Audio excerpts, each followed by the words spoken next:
महादेव, तुम पर मेरा अटूट विश्वास है। मुझे पता है महादेव, आप मेरे आसपास हैं। जय भोलेनाथ की सभी भक्तों को सादर प्रणाम। भक्तों, आप नियमित प्रातः 5:30 बजे हमारे चैनल पर शिव महापुराण की कथाएं श्रवण करते हैं। साथ ही प्रातः 5 बजे श्रावण मास महात्म्य की कथाएं भी श्रवण करते हैं। सभी वारों की कथाएं, तिथि ज्ञान इत्यादि की जानकारी भी आपको हमारे चैनल के माध्यम से दी जाती है। भक्तों, यदि अभी तक आपने चैनल को सब्सक्राइब नहीं किया है तो अवश्य ही कर लें। साथ ही बेल आइकन भी प्रेस कर लें, जिससे आने वाले हर नए वीडियो का नोटिफिकेशन आपको तुरंत ही मिल सके। शिव महापुराण के कल के अध्याय में आपने दीक्षा विधि, शिव भक्त वर्णन, शिव तत्व साधक, षडशोधन विधि, साधन भेद निरूपण, अभिषेक, कर्म निरूपण की कथा का रसपान किया था। भक्तों, आज के इस अध्याय में पूजन का न्यास निरूपण, मानसिक पूजन, पूजन निरूपण, नित्यकृत विधि, सांगोपांग पूजन, अग्निकृत विधान, नैमित्तिक पूजन विधि की कथा का रसपान करेंगे। तो चलिए भक्तों, वीडियो शुरू करते हैं।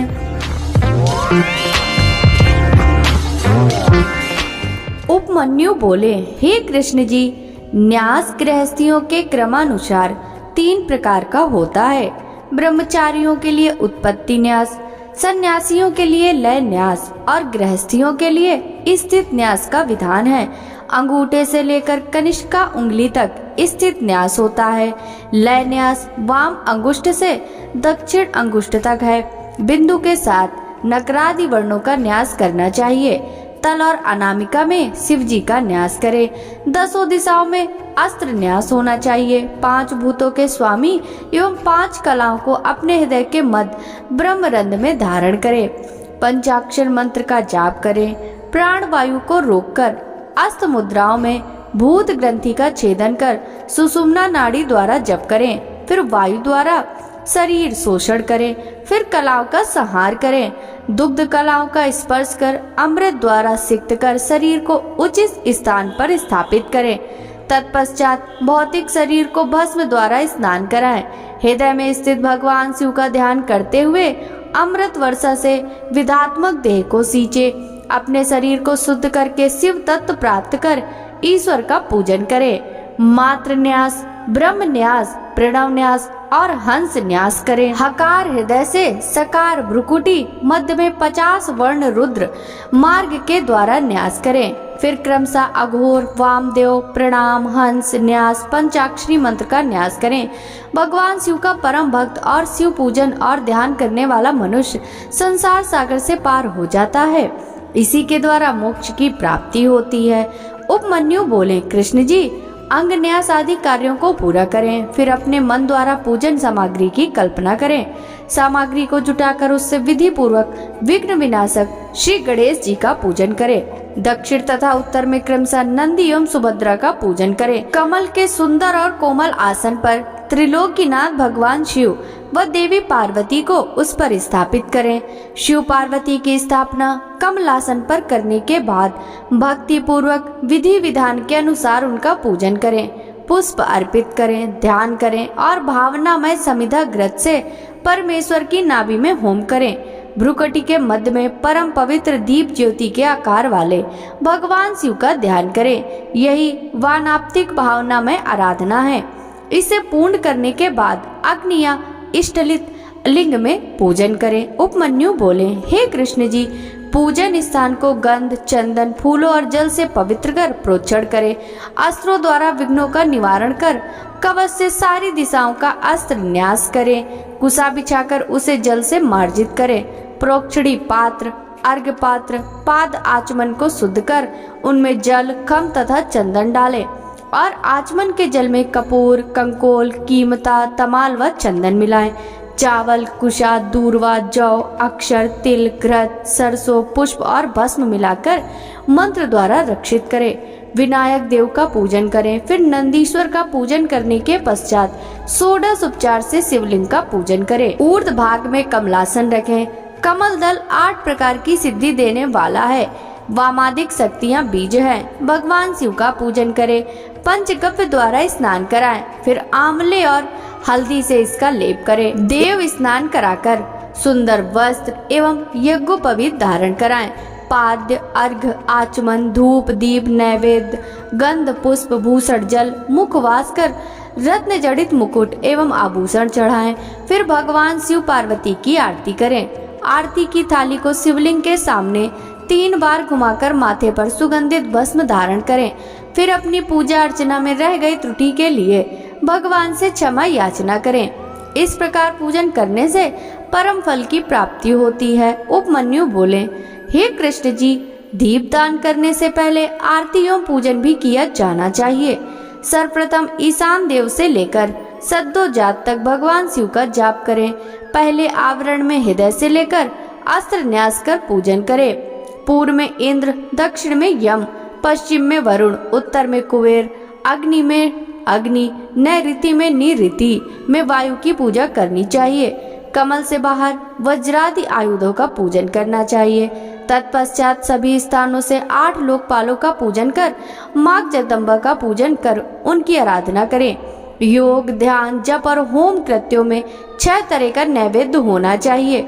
उसके बाद कपूर, कंकोल, जावित्री, कस्तूरी, केसर, मृगमद, सुगंधि पुष्प आदि अर्पण कर घी का दीपक जलाएं। फिर हाथी दांत से निर्मित आसन, दिव्य छत्र, चमर, भेरी और मृदंग चढ़ाएं।